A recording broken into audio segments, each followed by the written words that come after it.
This is Reigate College Maths Year 2 Pure 6 and the second video on vectors.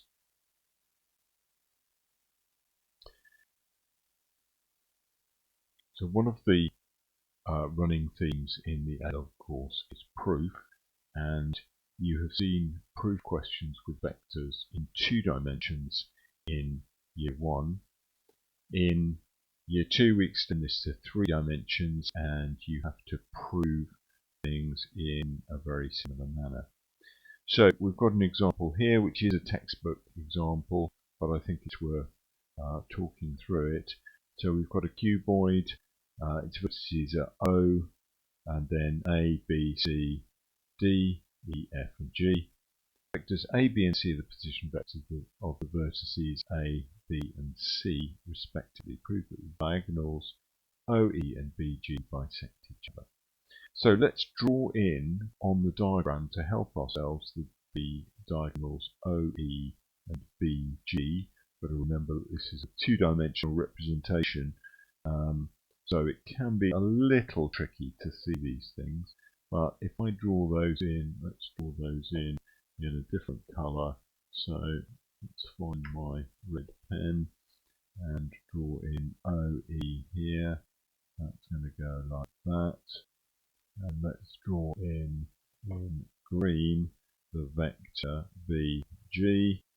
So BG is going like that, from that diagonal to that diagonal there. Okay, so then what we're going to do is we're going to say that let's call this meeting point here P. So let's start by looking at the vector OE. Let's put a direction on that. And the vector BG, let's put a direction on that. So we're going to write down OE is equal to, well, to go from O to E, we're going to go along A, B, C. So it's A plus B plus C. And the vector BG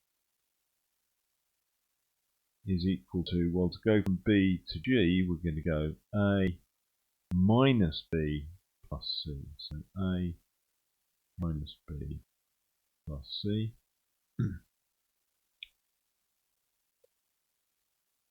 So we're going to say let OE and BG meet at P. Or in other words, let P be the meeting place of OE and BG. So then what we're going to do is we're going to consider OP. So OP, O to P, well, that's some fraction of OE. So we're going to call that lambda OE. Lambda is really just the fraction of OE that gets us to P. And in a similar way, BP is equal to some fraction of BG. Let's call that mu BG. For some reason we tend to use Greek letters for these things. So then we can say that OP from O to P is B plus BP. So let's say OP is equal to OB plus OP.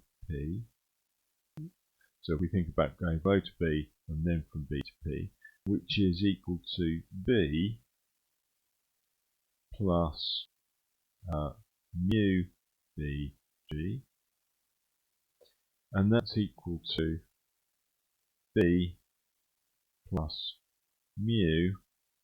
Let's look at what BG was, A minus B plus C, B plus C, those vectors. So now we can write down that lambda A plus lambda B plus lambda C, so that's lambda times OE, which is what OP was, we wrote that down here, is equal to, well, let's simplify this into mu A plus, it's 1 minus mu B plus mu C. And now we can do what we did in the last example, which was compare coefficients. We know that A, B and C are all perpendicular. Comparing coefficients works so long as our vectors are not parallel, or not in the same plane, in fact. So comparing coefficients of A, B and C, we get lambda is equal to mu. This one gives us the same thing, lambda equals mu, and this gives us lambda equals 1 minus mu.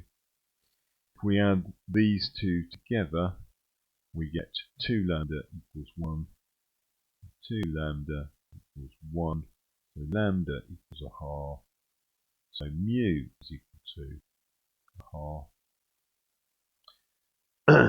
And then we can say, so BP is equal to, where was BP, is equal to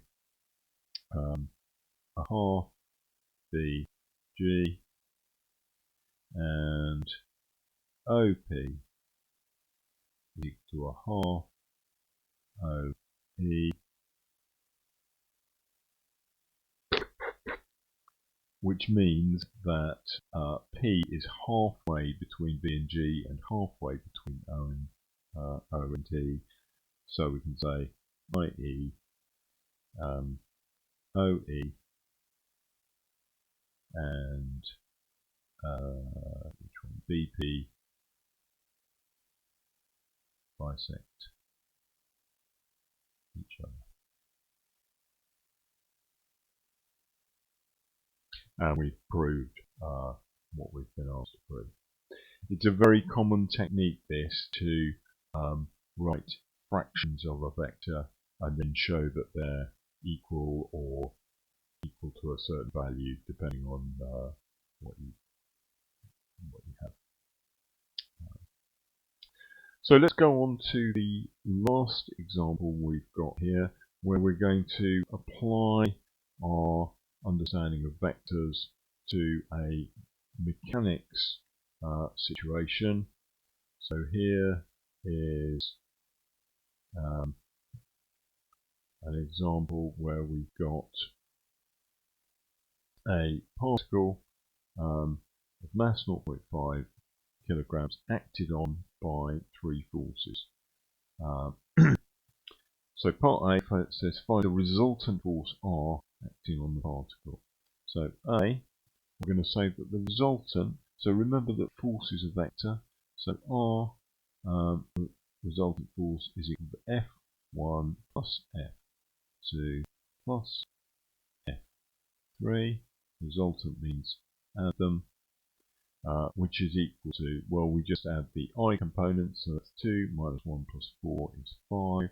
5I. J components, minus 1 plus 3 minus 3 is minus J.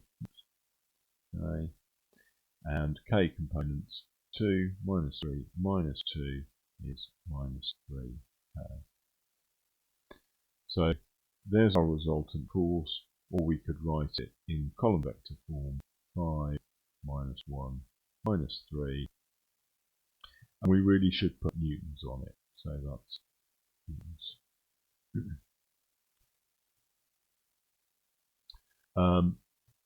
Part B, find the acceleration of the particle, giving your answer in ij and k form.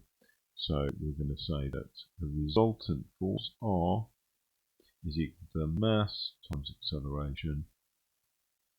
So A is equal to R over M, which is equal to, well, this is R, it's divided by 0.5, so that's 5 I plus, minus J minus 3K divided by 0.5, which is 10 I minus 2J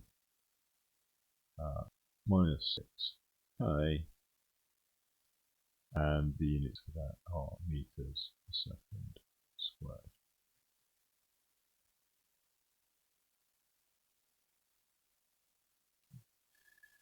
Part C, find the magnitude of the acceleration, so we're going to say magnitude of A is equal to the square root of 10 squared plus negative 2 squared plus negative 6 squared.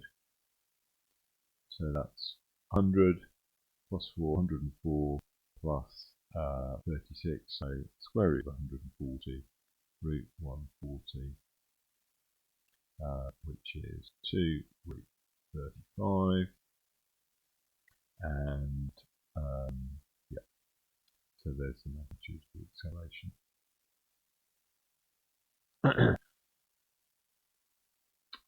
And for D, find the distance travelled by the particle in the first 6 seconds of its motion. So we're going to use a Sudat equation here. We're going to write it in terms of vectors first of all. S equals, so that's displacement equals ut plus a half a t squared.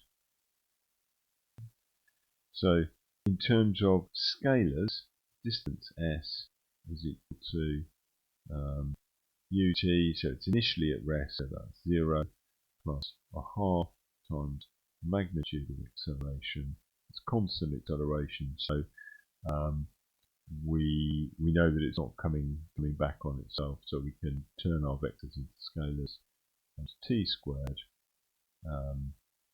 which is a half times 2 root 35 times 6 seconds, so 6 squared, and that comes out to 36 root 35, which is 213 meters to significant figures.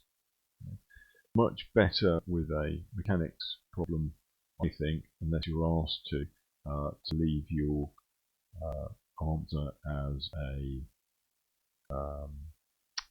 a whole number or a decimal rather than a surd. 36 root 5 doesn't mean much to me in terms of a distance, whereas 213 meters, I can picture that as about halfway around a running track. Okay, that's it for the Year 2 vectors.